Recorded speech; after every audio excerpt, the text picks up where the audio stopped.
तरुण भिक्षूला काय करेल, भ्रष्ट करेल आणि त्याला भ्रष्ट केल्याच्या नंतर आमच्या आपोआपच मात्र आमच्या भिक्षू संघाला डाग लागेल. म्हणून भगवान असं कृत्य करू नका, त्याला पाठवूच नका. कारण तो सुद्धा भिक्षू तरुण आहे, ती सुद्धा वेशा तरुण आहे आणि तो सुद्धा सुंदर आहे, हे सुद्धा सुंदर आहे. भगवान डाग लागायचा राहणार नाही भिक्षूला, म्हणून त्याला परवानगी देऊ नका असं सांगितलं. त्यानंतर ती वेश्या आहे, ती तरुण भिक्षूला भ्रष्ट करेल. स्वागत आहे आपल्या सर्वांचं. हे बुद्धा टीचिंग चॅनल आहे. यावर बुद्ध आणि त्यांच्या संपूर्ण शिकवणीवर आणि शिक्षेवरती धम्मचर्चा होते. आपण सर्वजण बुद्धा टीचिंग चॅनलचा लाभ घ्यावा.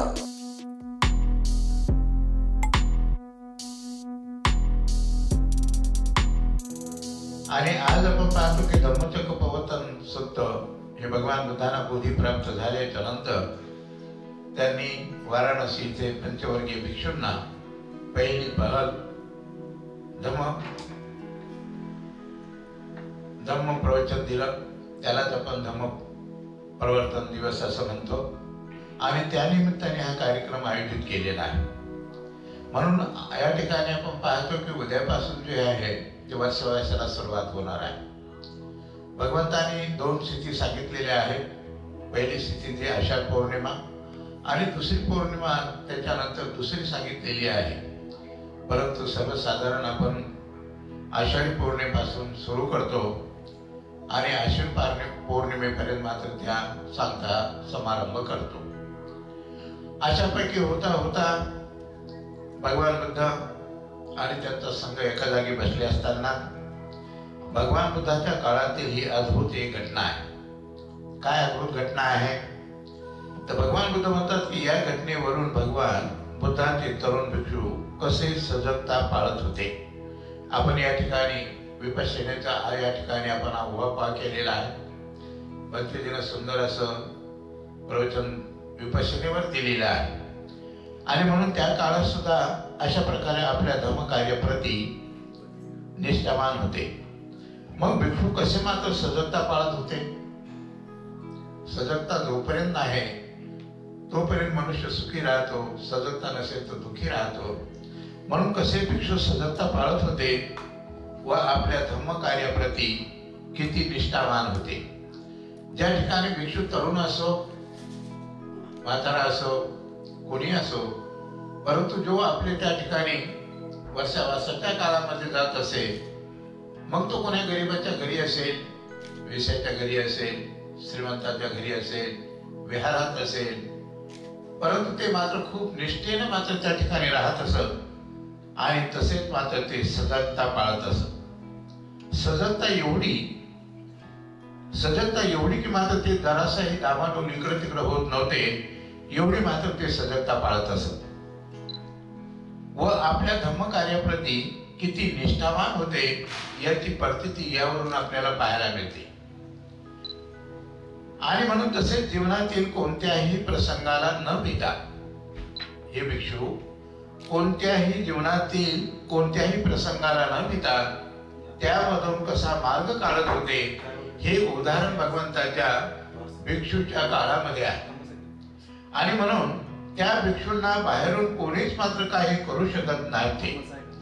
त्या भिक्षूंना बाहेरून कोणीच काही करू शकत नव्हते, कारण ते सजगता पाळत होते आणि त्याच्या प्रती एवढे निष्ठावान होते की मात्र त्यांना कोणीही काही बाहेरून करू शकत नव्हते, कोणीच काही करू शकत नव्हते. याचे हे बोलके उदाहरण आहे. म्हणून हे उदाहरण भगवान बुद्धाच्या काळातील आहे. भगवान बुद्धाचे अनेक तरुण शिष्य भिक्षू होते व ते मात्र भिक्षू वर्षावासासाठी एका बौद्ध विहारात किंवा नगरात जमत असत. मग अनेक भगवंताचे शिष्य आणि अनेक प्रकारचे लहान मोठे तरुण भिक्षू एका जागी जमत आणि त्या ठिकाणी भगवंतांना या विहारात तुम्ही जा, त्या विहारात जा, कोणाचे आमंत्रण आले त्यांच्या बरोबर जा, अशा प्रकारचं आमंत्रण त्यांना देत असत आणि आमंत्रणानुसार त्या ठिकाणी ते विहारात भगवान त्यांना पाठवत असत. विहारात किंवा नगरात जमत असत. भगवान बुद्धही त्यांच्या समवेत राहत असत अनेक प्रकारच्या भिक्षूंना इकडे तिकडे पाठवल्याच्या नंतर मग काही भिक्षू समाज मात्र भगवान बुद्ध सुद्धा त्या विहारात वर्षावास करत असत. एकदा एक मात्र नवीनच तरुण भिक्षू एका नगरात चारिका करण्यासाठी गेला. तरुण भिक्षू एका नगरात चारिका करण्यासाठी गेला. त्या भिक्षूला त्या नगरात कोण कुठे राहतो याचं त्याला माहित नव्हतं. कोण कुठे राहतो, श्रीमंत राहतो, गरीब राहतो, वेश्या राहते, अमुक राहतो, ढमुक राहतो, काही माहित नव्हतं. याची मात्र काहीच कल्पना नव्हती आणि व तशी मात्र माहिती ठेवण्याचे काही प्रयोजन नव्हते. भिक्षूला कोण कुठे राहतो याचं प्रयोजन नाहीये. कोण कुठे राहतो, कसा राहतो, कोण राहतं याचं भिक्षूला लोकांधोका ठेवण्याची गरज नाही. याची मात्र काहीच कल्पना नव्हती व मात्र तशी माहिती ठेवण्याचे काही प्रयोजन नव्हते. त्यामुळे तो तरुण मात्र भिक्षू एका वेश्याच्या दारात जाऊन उभा राहिला. तो भिक्षू एका वेश्याच्या दारात जाऊन उभा राहिला आणि उभा राहिल्याच्या नंतर व भिक्षा मागू लागला. भिक्षा मागू लागला. ती वेश्या मात्र धावत त्याच्याकडे आली. त्याला माहित नव्हतं ही वेश्या आहे, ही वेश्या आहे म्हणून त्याला माहित नव्हतं आणि त्या ठिकाणी जाऊन तो भिक्षा मागू लागला. परंतु त्याला हे माहित नव्हतं की या ठिकाणी ही वेश्या राहते का कोण राहतं हे त्याला माहित नव्हतं.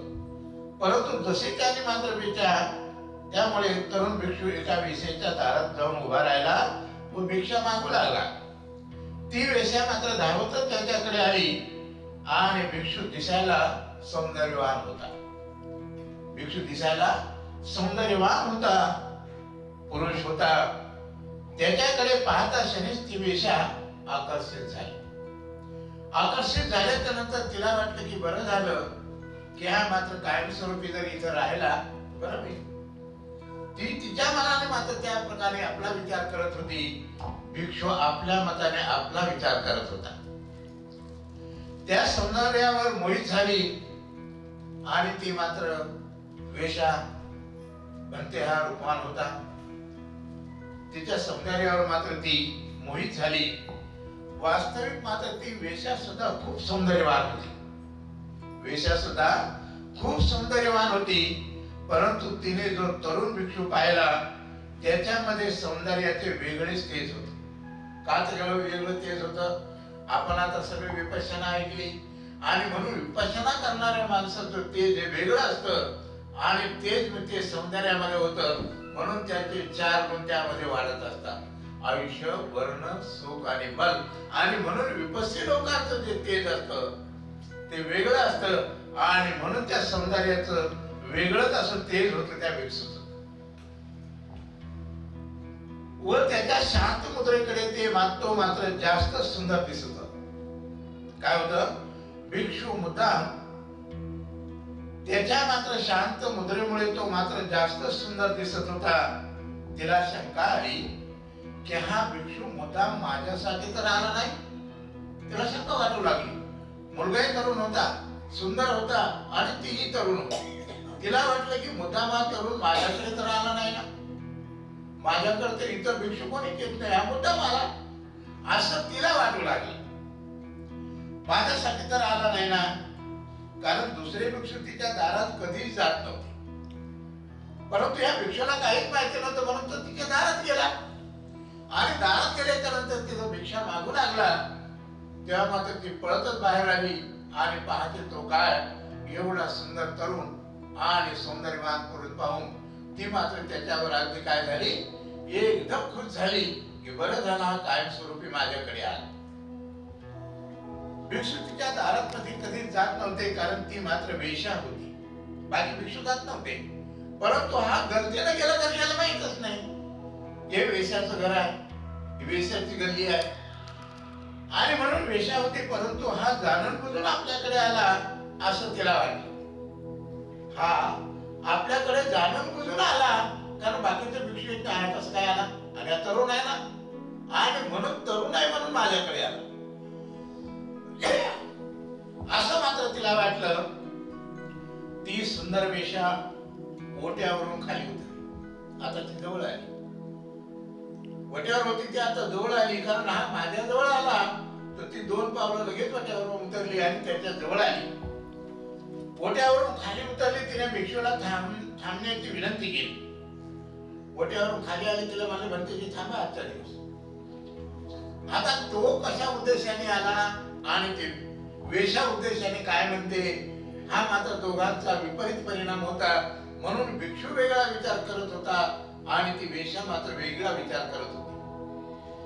भिक्षूला थांबण्याची विनंती केली, परंतु भिक्षूने सांगितले मला वेळेच्या आत भिक्खू संघात जावे लागते, त्यामुळे मला थांबण्याची वेळ नाही, मला तू थांबू नकोस असं म्हणल्याच्या नंतर काय झालं, मला वेळेच्या आत भिक्खू संघात जावे लागते. तेव्हा तिने त्या तरुण भिक्षूला भिक्षा पात्रामध्ये जेवण वाढलं. ते म्हटले तुला जायचं आहे ना, मग तिने जेवण वाढलं आणि जेवण वाढल्याच्या नंतर विचारले तुम्ही किती दिवस या नगरात राहणार आहात. पण तिला वाटलं की आज भिक्षू दिला की उद्या येईल, परवा येईल आणि कदाचित राहता राहता तो माझा होऊन जाईल. या आशेने तिने मात्र अशा प्रकारे विचार केला आणि विचार करता करता तिने मात्र त्याच्या भिक्षा पात्रामध्ये त्या भिक्षूला दान दिलं आणि विचारलं की तुम्ही किती दिवस या नगरात राहत आहात, किती दिवस राहणार आहात. तिला वाटलं की जितके दिवस राहतील तर हा भिक्षू कदापि माझ्याशिवाय कोणाच्या घरी जाणार नाही. तिला खात्री पटली आणि तेव्हा भिक्षूने सांगितले की आमचा वर्षावासाचा काळ आहे, उद्याचा काळ, जसं पूर्वीचा भगवान बुद्धाच्या काळामध्ये सुद्धा आता सुद्धा उद्याचा आहे आणि म्हणून आमचा वर्षावासाचा काळ आहे. तेव्हा 3 ते 4 महिने मला या नगरात थांबावे लागेल. तिला वाटलं बरं झालं, तिला वाटलं बरं झालं 3-4 महिने थांबणार आहे, आता कुठं जाणार आहे, हा माझाच होणार आहे. आणि म्हणून ती एवढी खुश झाली की तिला मात्र त्या वेशाला खूप आनंद वाटू लागला की हा माझ्याशिवाय मात्र हा कुठे जाऊ शकणार नाही. तेव्हा मात्र काय झालं की मला नगरात थांबावे लागेल. त्या वेशाला वाटले आता 3-4 महिने हा भिक्षू इकडे येणार नाही. त्याला वाटलं तू थांबणार आहे तर तू इकडे येणार नाही का माझ्याकडे, जरूर येईल, कारण तो माझ्यासाठी येणारच नाही, कारण आता मासा गळाला लागला, आता मासा गळाला लागला का नाही. आणि म्हणून म्हटलं की अशा प्रकारे हा भिक्षू इकडे येणार नाही. ती मात्र हुशार बाई होती, कारण वेश हुशार असतात. माणसाला कशा प्रकारे गळ टाकायचा, कसा गळ ओढायचा हे त्यांना चांगलं माहित असतं. आणि म्हणून ते म्हटले की आता मासा माझ्या गळाला लागला, आता मात्र हा कुठे जाऊ नाही, 4 महिने राहू दे नाही तर 6 महिने राहू दे, आता हा पक्का गळाला लागला. तेव्हा मात्र ती काय हुशार होती, बाई हुशार होती. तिने मात्र आपला उद्देश सांगितला. काय उद्देश सांगितला, ते भिक्षूला म्हणाले की तुम्ही जर हा वर्षावास माझ्या घरी केला तर, काय म्हणली ती की तुम्ही म्हणता की 4 महिने वर्षावास करायचा आणि तो जर तुम्ही बाहेर करायच्या ऐवजी माझ्या घरी 4 महिने केला तर. तिला वाटलं की आता हा माझा होणारच आहे, कारण मासा गळाला लागला, आता फक्त ओढायचं याला. लक्षात आलं का. आणि म्हणून अशा प्रकारे तुम्ही जर हा वर्षावास माझ्या घरी केला तर चालणार नाही का, असं त्या वेशाने त्याला विचारलं, भिक्षूला विचारलं. तेव्हा भिक्षू काय म्हणतो, मी तुमची मनोभावे सेवा करीन. ती काय म्हणते, तुम्ही जर 3-4 महिने माझ्या घरी हा वर्षवास केला तर मी तुमची मनोभावे सेवा करीन, काय हवे ते वर्षावासात पूर्वी.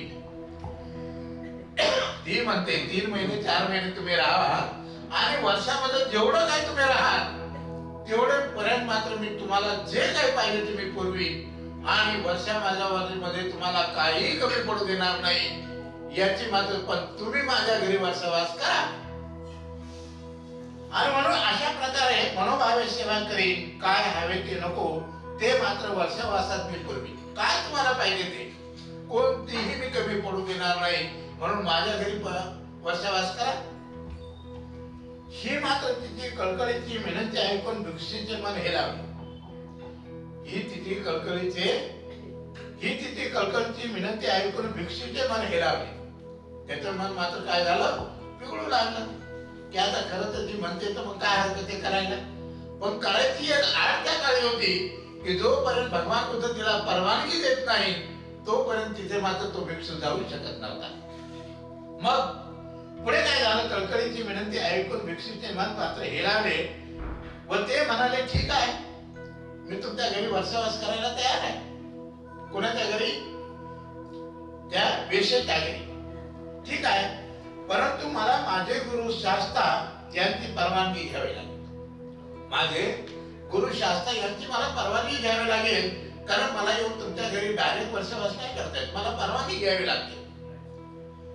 नंतर तुम्हाला मात्र मी कळवतो की मी तुमच्या घरी वर्षावास करायचा किंवा नाही. माझ्या गुरुने परवानगी दिली तर ठीक आहे, मी तुमच्या घरी 4 महिने राहील. ती म्हणते कोशिश करा. काय म्हणते?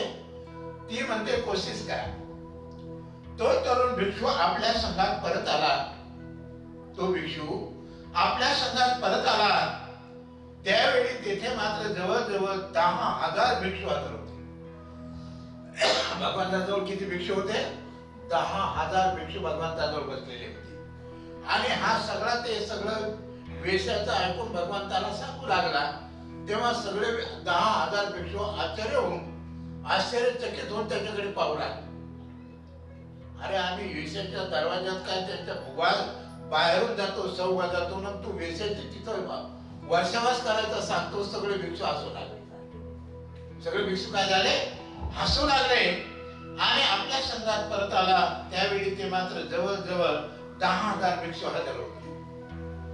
त्याला समोर उभे राहून मात्र भगवंतांना विचारत होता व त्याने घडलेली सर्व घटना निसंकोचपणे कथन केली. जे काय घडलं त्याने भगवंताला सगळं सांगितलं की भगवान त्या ठिकाणी बेचारा ते मला काय माहित नव्हतं, परंतु मी सहज भिक्षाटनाला गेलो, मला काय कल्पना नव्हती, पण मी भिक्षाच्या घरी गेलो, भिक्षा मागितली, धावत आली आणि मी म्हटलं की माझा वर्षावास आहे, 3 महिने या शहरातच राहील. तिनं मला विचारलं, मी तिला सांगितलं आणि ती म्हटली की माझ्या घरी वर्षावास करा. भगवान आपण जसं म्हणाल तसं. लक्षात आलं? त्यावेळेला भगवंताच्या नियमानुसार कोणताही भिक्षू आपोआप कुठे वर्षावास करत नव्हता. त्याला भगवंताची परवानगी लागायची आणि जेव्हा परवानगी द्यायची तेव्हा भगवान त्या ठिकाणी वर्षावासाला जायचे. संकोचपणे कथन केली तेव्हा मात्र सर्व भिक्षू आवाज झाले. भिक्षू पाहू लागले, काय वेड्यासारखं काय बोलायला लागला.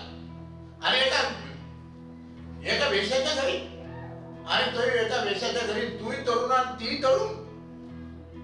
भगवंताला म्हटलं की भगवान बिलकुल यांना मात्र अशा प्रकारे परवानगी देऊ नका.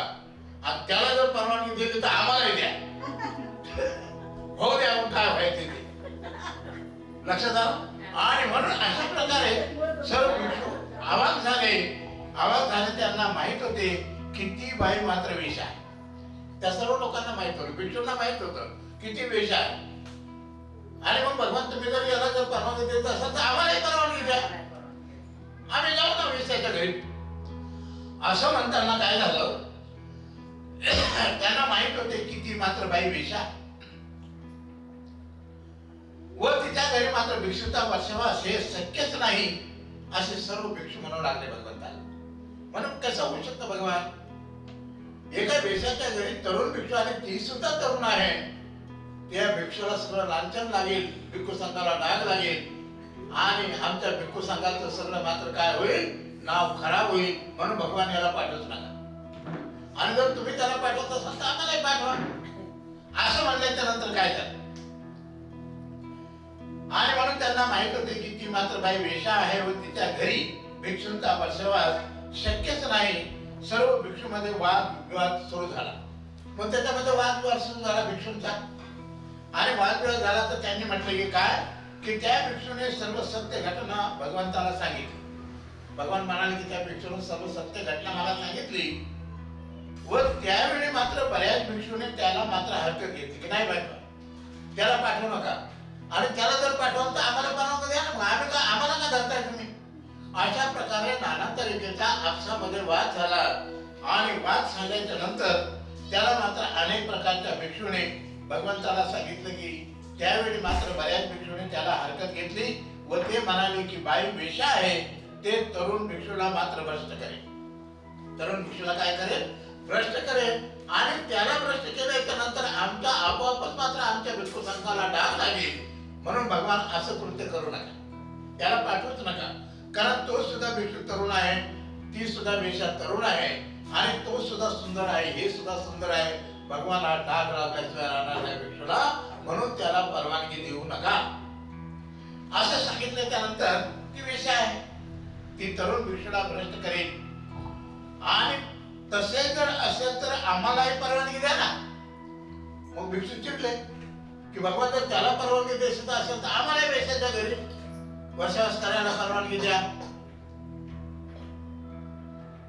म्हणून गृहस्थाकडे वसवास सुरू करू असे मात्र अनेक विचार भिक्षू गण बोलून दाखवत होते की आपण अनेक प्रकारच्या उपासकाकडे करू, विहारात करू, अनेक प्रकारचे जे बोलते त्यांच्याकडून वेश्याकडे कशाला. आणि म्हणून अशा प्रकारे भिक्षुकांत बोलून दाखवत होते. भगवान मात्र तो तरुण भिक्षू ऐकत होता. भगवान सुद्धा ऐकून घेत होते. तरुण भिक्षू त्यांनी कंप्लेंट केली होती की मला तिथं असं म्हटले, तोही सुद्धा ऐकत होता. ऐकत होते. सर्वांचे म्हणणे असे की ती सुंदरी वेश्या आहे, अनेक तरुणांना मोहात टाकते, फसवते.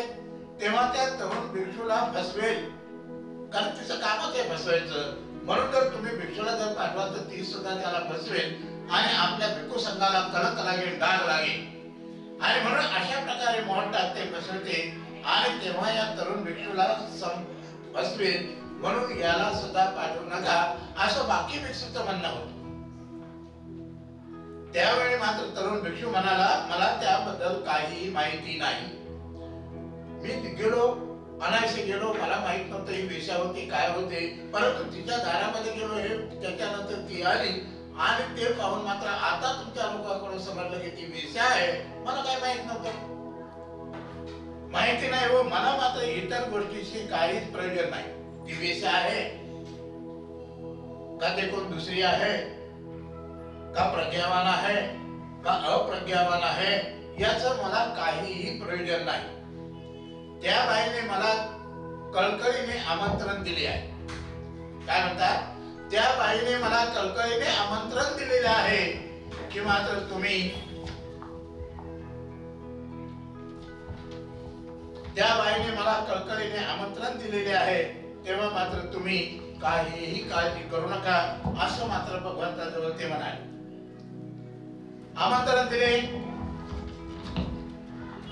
आणि आमंत्रण दिल्याच्या नंतर तो भिक्षू मात्र भगवंताजवळ म्हणाला की मला त्याचं काही प्रयोजन नाही. ती वेश्या आहे का, ते सिलवान आहे का असिलवान आहे, मला फक्त 3 महिने वर्षवास करायचा एवढंच माझं आहे, बाकीचं मला काही घेणं नाही. व मी तिला सांगितले आहे की माझे शास्त्र गुरु मला परवानगी देतील तरच मी मात्र तुझ्याकडे वसवासासाठी येईल. याप्रमाणे मी परवानगी, आपली आज्ञा मागत आहे. आपली परवानगी नसेल तर विषय संपला. त्या काळात अशा प्रकारे भगवंताची परवानगी असल्याशिवाय कुठेही जाऊ शकत नाही.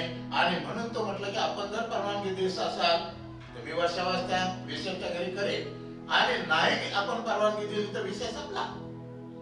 असं म्हटल्याच्या नंतर हे बोलत असताना भगवंतांनी त्याचा निर्धार ओळखला. कारण भगवान हे सर्वज्ञ होते आणि भगवंतांना माहित होते की ह्या वेश्याच्या घरी गेल्याच्या नंतर तो मात्र तिच्या जाळ्यामध्ये कधीही फसणार नाही, हे भगवंतांना माहित होतं. परंतु बाकीच्या भिक्षूंना माहित नव्हतं, कारण भगवान हे सर्वज्ञ होते. म्हणून अशा प्रकारे नसेल तर विषय संपला हे बोलत असताना भगवंताने त्याचा निर्धार ओळखला व भगवंत सर्वांना उद्देशून म्हणाले की त्याला त्या बाईने निमंत्रण दिले आहे व तो हा निर्णय माझ्यावर सोडत आहे. त्या बाईने निमंत्रण दिलेलं आहे, वेश्या आहे तर काय झालं, पण तिने त्याला आमंत्रित केलेलं आहे, तिला सांगितलेलं आहे. आणि म्हणून हा भिक्षू माझ्याकडे येऊन ती परवानगी मागत आहे, याचा त्याचा काय दोष आहे, तिचा काय दोष आहे. उद्देश म्हणाले व त्या बाईने मात्र निमंत्रण दिले आहे व तो हा निर्णय माझ्यावर सोडत आहे, त्याचा स्वतःचा यामध्ये काही दोष नाही. त्या बाईने निमंत्रण दिलं, हा माझ्याजवळ सांगत आहे, माझी परवानगी मागत आहे, त्याने नाही परवानगी दिली, भगवंताने तर विषय संपला. असं सगळ्या भिक्खू संघाला भगवंताने सांगितलं की ती भिक्षूला अशा प्रकारे भिक्षूला सांगितल्याच्या नंतर यामध्ये त्याचा काही दोष नाही. त्याने हे स्वतः मागितले नाही. त्याने स्वतः म्हटलं की मी बाईच्या घरी जातो म्हणून नाही. तिने आमंत्रण दिलं म्हणून तो माझ्याकडे सांगतो. आणि म्हणून स्वतः मागितले नाही. त्याची खरी कसोटी हीच आहे. भगवान म्हणले खरे त्याची कसोटी पाहूया. काय म्हणले? त्याची कसोटी पाहू हीच आहे. काय काय होते ते मात्र 4 महिन्यात पाहूया. भगवान मला म्हणलं की ही त्याची कसोटी आहे भिक्षूची. आणि 4 महिन्याच्या नंतर काय घडतं आपण पाहू नसलोय. त्याची जबाबदारीवर तो म्हणतो जाऊ. मग त्याची कसोटी पाहू आपण नंतर. त्या तरुण भिक्षेला त्या वेश्याच्या घरी जाण्याची परवानगी आपोआपच मिळाली. त्या तरुण भिक्षूला त्या वेश्याच्या घरी जाण्याची परवानगी आपोआपच मिळाली. भिक्षू सहजरित्या त्या वेश्याच्या घरी गेला आणि नियमाने राहू लागला, ध्यान करू लागला. ती वेश्याही त्यांची तत्परतेने सेवा करू लागली. त्या वेश्याला वाटले की हा भिक्खू आज ना उद्या कधीतरी मात्र बदलेल आणि माझ्या जाळ्यामध्ये बसेल. असं त्याला वाटलं. आज नाही उद्या बसेल, कारण 3-4 महिने माझ्याजवळ राहणार आहे. तर आज नाही बदलला तर उद्या बदल, परवा बदल आणि 4 महिन्यात कधी ना कधी बदलेलच.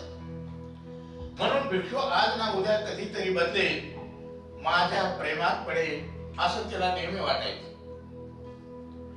या आशेवर मात्र तिने 4 महिने त्याचे वेळेवर जेवण दिले. या आशेवर तो बदलेल असं म्हणून तिने 4 महिने मात्र त्याचे वेळेवर भोजन जेवणे, वेळेवर जेवणे, ज्याला जे पाहिजे ते देणे असे सुरू ठेवले.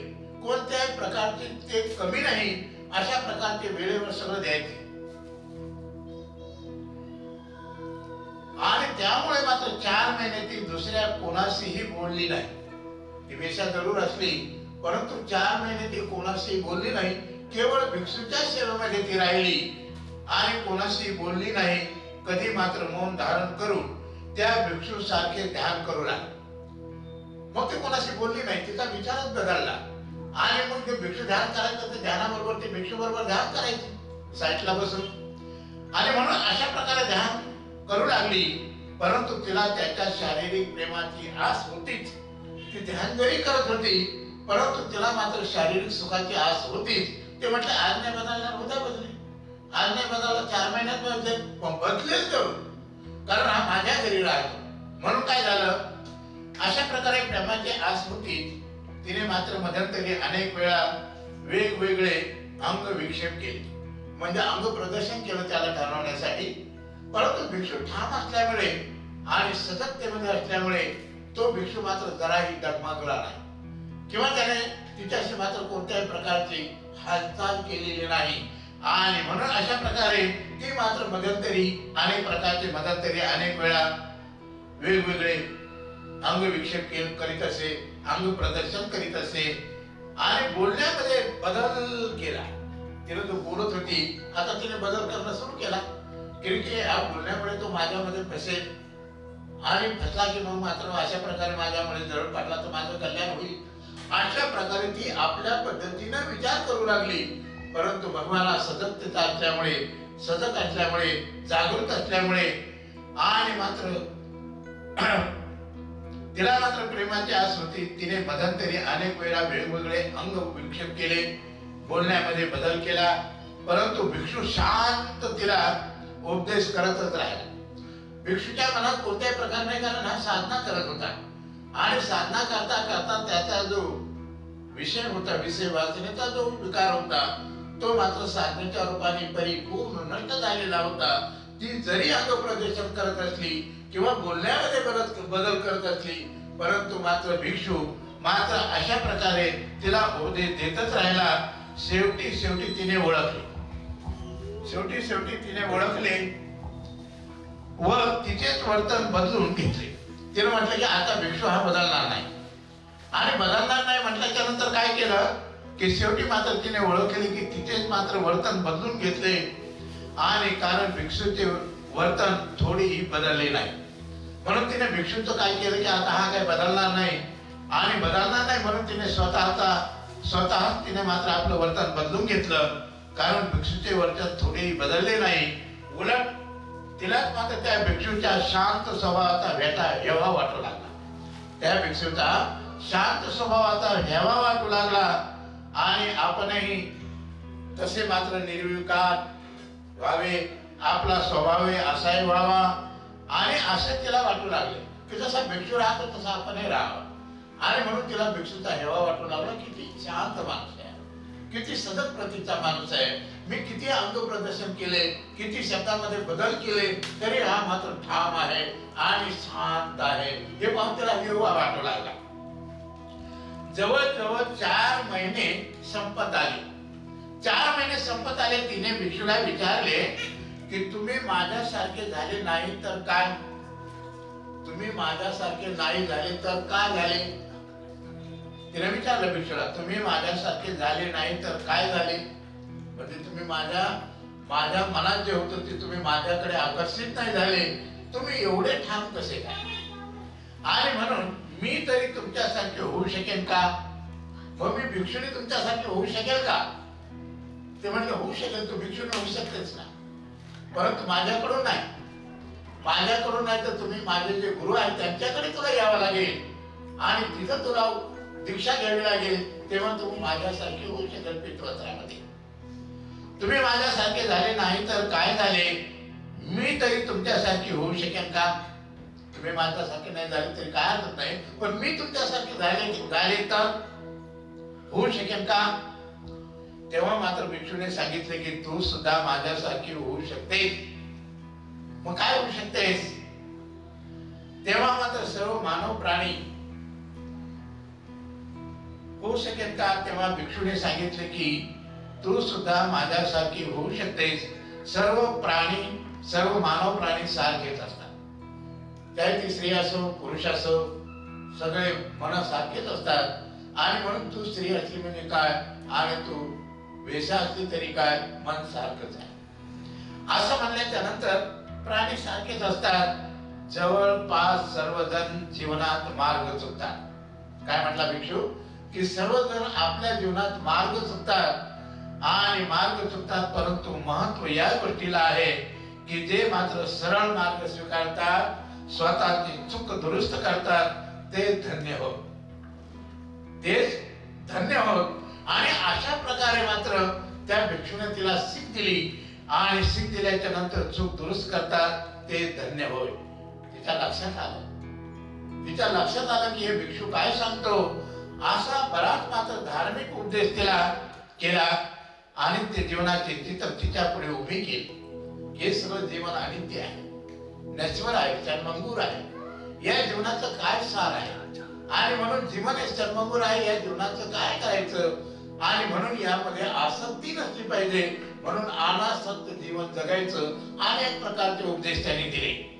जीवनाचे चित्र तिच्या पुढे उभे केले. तेव्हा ती वेश्या म्हणाली की मला सुद्धा प्रवज्ञा घ्यायची आहे. बघावं नका. अशा प्रकारे मात्र तो जीव, तो चिवरामध्ये असलेला भिक्षू एवढा सजग होता की तो मात्र विपश्यनेचा जो विकार होता, वासनेचा विकार त्याने साधना करता करता काढून टाकलेला होता. म्हणून 4 महिने तो सजग राहून तिला अनेक प्रकारच्या प्रवचनामधून त्याला मात्र तिलाही काढलं, हाय सजग राहिला आणि आपल्या भिक्खू संघाला आपल्या स्वतःचा वर डाग लागून नाही घेतला. असा हा भिक्खू असतो.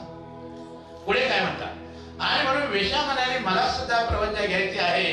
तेव्हा भिक्षू म्हणाले तुला माझ्या गुरुकडे यावे लागेल. मी नाही घेऊ शकत, माझ्या गुरुकडे यावं लागेल. आणि ते दोघेही मात्र भगवंताकडे गेले. भगवंताकडे ते दोघेही भगवानकडे आले. त्यावेळी मात्र भिक्खू संघात खळबळ सुरू झाली की हे वेश्याला घेऊन आला. आता बाकीच्यांना काय नव्हतं, भगवान सर्वज्ञ होते की आता बाई घेऊन आला. 4 महिने तर राहिला, आता बाई घेऊन आमच्याकडे आला. आता भिक्खू संघाचं काय. भगवंताला म्हणजे पहा भगवान आलाय घेऊन, आता काय करायचं, काय करायचं करा म्हणे. आता आम्ही तुम्हाला म्हणलो होतो की पाठवतो ना करायला, तो आता काय करता. असं म्हणल्याच्या काय झालं. त्यावेळी सर्व भिक्खू संघात खळबळ सुरू झाली. ते मात्र बडबडत होते की आम्ही तेव्हाच म्हणालो होतो की हा तरुण भिक्षू त्या बाई वेश्याला मोहित होईल व भिक्खू संघाला मात्र डाग लागेल. अशा प्रकारे आम्ही तुम्हाला तेव्हा सांगत होतो ना. मग आता ही बाई घेऊन आली, आता पहा काय करायचे ते. झालं ना म्हटलं ते आम्ही सांगितलं ते. भगवान स्तब्ध होते. भगवंतांना माहित होतं की असं काही नाही. परंतु पुढे काय झालं की संघाचे नाव बदनाम करील हे आम्ही तुम्हाला म्हणत होतो. आता आली बाई घ्या करून, आता काय घ्या लावायला काय लक्षात लावायला. आणि मग पण तसे मात्र काहीच नव्हते. त्यांच्या विचाराने भिक्षू जो विचार करत होते तसं मात्र काहीच नव्हते. भगवंतांनी तिला विचारले की दोघे कसे काय परत आले. भगवंतांनी विचारलं, कारण भिक्खू संघाची समजूत काढायची ना. आणि म्हणून ते भगवंतांनी विचारलं की दोघे कसे काय परत आले. तेव्हा भगवंताला तर माहित होतेच, कारण भगवान सर्व जे होते भगवंताला सगळं माहित होतं. पण बाकीच्या भिक्षूला माहित नव्हतं ना. ते म्हटले भगवान आता आले दोघे जण, घ्या लग्नाला. कारण आम्ही तुम्हाला सांगितलं होतं आमचं नाही आहे. आणि म्हणून भगवंताला तर माहितच होते, पण मात्र मुद्दाम सर्वांसमोर त्या मुलीला विचारले. भगवंताने मुद्दाम विचारलं त्या मुलीला, तुम्ही दोघे बरोबर आले, कसे काय आले, काय कारण आहे. असं म्हणल्याच्या नंतर सगळे विचारत होते की आता ही काय म्हणते. असं म्हणल्याच्या नंतर ते विचारले तेव्हा ती म्हणाली, भगवान हे तुमचे भिक्षू 4 महिन्यापासून माझ्या घरी आहे. हे तुमचे भिक्षू 4 महिन्यापासून माझे घरी आहेत. त्यांच्या ध्यान धारणा व नियमामध्ये मी बराच वेळा बाधा आणण्याचा प्रयत्न केला, गळ टाकण्याचा प्रयत्न केला, परंतु असा हा भिक्षू ठाम आहे की जरासा इकडे तिकडे विचलित नाही झाला. धन्य आहे असे भिक्षू. काय म्हणते, धन्य आहे असे भिक्षू की जे जरा सुद्धा इकडे तिकडे झाला नाही. आणि म्हणून ते सांगते की भगवान 4 महिन्यापासून माझ्या घरी आहेत आणि त्यांच्या ध्यान धारणा व नियमामध्ये मी मात्र बऱ्याच वेळा बाधा आणल्या, अनेक प्रकारचं अंग प्रदर्शन केलं, अनेक प्रकारचे शब्द बदल केले, परंतु हा भिक्षू मात्र जरा इकडच्या तिकडं ढळला नाही. आणि तो मात्र सजग चित्त राहिला. प्रयत्न केला, परंतु हे भिक्षू कशानेच मात्र प्रभावित होत नाही. हे सगळं करून मात्र हा भिक्षू कशानेच प्रभावित होत नाही. शेवटी मीच मात्र त्यांच्या सहवासाने त्यांच्या शांत वृत्तीला पाहून प्रभावित झाले. त्यांच्या शांत वृत्तीला पाहून प्रभावित झाले, कारण मी अनेक प्रकारचे अभाव केले, पण हा भिक्षू मात्र जराही आपल्या चित्तामध्ये विचलितपणा येऊ दिला नाही आणि तो सजग चित्ताने राहिला. म्हणून अशा प्रकारे या चित्ताला शांत वृत्तीला पाहून मी प्रभावित झाले आहे. तेव्हा मात्र मलाही प्रवंच देऊन भिक्षूने संघात प्रवेश द्यावा असं मी या भिक्षूला विनंती केली. तेव्हा जेणेकरून माझ्या निकृष्ट जीवनाचे मात्र सार्थक होईल, माझ्या जीवनाचं सार्थक होईल, म्हणून मला भिक्षू होण्याचं मी मात्र यांना विनंती केली. भगवंताने तिचे अंतःकरण जाणले, कारण भगवान सर्वज्ञ होते. तिच्या मनामध्ये जरी काहूर उठला असेल, परंतु मात्र भिक्षू हा ठाम होता आणि तो शांत चित्त राहिल्यामुळे भगवंताला माहित होतं की माझा भिक्षू हा ठाम आहे, तो शांत चित्त आहे, तो कधी मात्र अशा प्रकारे भटकणार नाही आणि अशा प्रकारे तो गलत काम करणार नाही. भिक्खू संघाची आठवण तो मात्र तंतोतंत ठेवेल, अंतःकरणापासून आपलं मन शुद्ध करेल. अंतःकरण जाणले व साधू साधू म्हणाले आणि ती भिक्षू उभारली. भगवंताने म्हटलं साधू साधू मला भिक्षू बनायचं. भगवान म्हणाले साधू साधू, तेव्हा ती भिक्षुणी बनली व पुढे अनंत पदापर्यंत पोहोचली. पुढे काय झाली, ती वेशा जी आहे ती मात्र भिक्षुणी बनली आणि भिक्षुणी बनल्याच्या नंतर ती अनंत पदापर्यंत पोहोचली. आतील सजगता पक्की असेल तर, काय म्हटलंय तर, ही आतील सजगता पक्की असेल तर बाहेरून कोणी काही करू शकत नाही, कारण सजगता असल्यामुळे सगळं घडतं. आणि म्हणून ती वेशा जरी असली, परंतु आतून हा सजग असल्यामुळे तिचं मात्र काही चालू शकलं नाही. उलट ती मात्र त्या भिक्षुला शरण आली आणि ती म्हटली की मी सुद्धा तुमच्यासारखी झाले. तर मग तेव्हा मात्र तिला यांनी आपल्या बरोबर आणलं आणि भगवंताच्या बरोबर तिला उभं केलं की अशी म्हणते. तेव्हा भगवंताने मात्र तिला साधू साधू म्हणाले आणि ती भिक्षू बनली व पुढे अनंत पदापर्यंत पोहोचली. आतील सजगता पक्की असेल तर बाहेरून कोणी कितीही करू शकत, काहीही करू शकत नाही. भीतीपासून दूर पळाले तर जास्त भीती वाटते, त्यामुळे भीतीचा सामना करा. हे आहे विपसनेचं गुण. आणि म्हणून आपण सुद्धा एक प्रवचन ऐकलं तर अशा प्रकारचे भिक्षू त्या काळामध्ये होते, आताही आहे, पुढेही होतील. म्हणून अशा प्रकारे भिक्षूचे अनगर आपण काही शब्द बोलू नये. कोणी जर बोललं तर आपण ते ऐकून घेऊ नये. कारण आजही त्या काळामध्ये असे भिक्षू आहेत की वेश्याच्या घरी सुद्धा राहून सुद्धा वस्त्रावास करून सुद्धा थोडासा सुद्धा कलंक लावून घेत नाहीत. आपल्या भिक्खू संघाचा गौरव राखण्यासाठी आपले सजगता कायम ठेवतात. म्हणून एवढंच बोलून आपण जे प्रवचन ऐकलं, ध्यान देऊन ऐकलं, त्याबद्दल मी आपलं सर्वांचं कौतुक करतो. आपण ऐकून घेतलं त्याबद्दल मी आपलं सर्वांचा आभार मानतो. 3 वेळा या ठिकाणी माझं प्रवचन या ठिकाणी संपवतो. सर्वांनी म्हणा साधू साधू साधू. बुद्धं नमामि, धम्मं नमामि, संघं नमामि. सर्वांचं मंगल हो, सर्वांचं कल्याण हो, सर्वांचं मंगल हो, सर्वांना आयुष्यभर सुख आणि बलाची प्राप्ती हो. खूप मंगल हो, खूप कल्याण हो. साधु साधु साधु साधु साधु साधु. बुद्धं नमामि, बुद्ध को नमन करता हूँ. धम्मं नमामि, धम्म को नमन करता हूँ. संघं नमामि, संघ को नमन करता हूँ.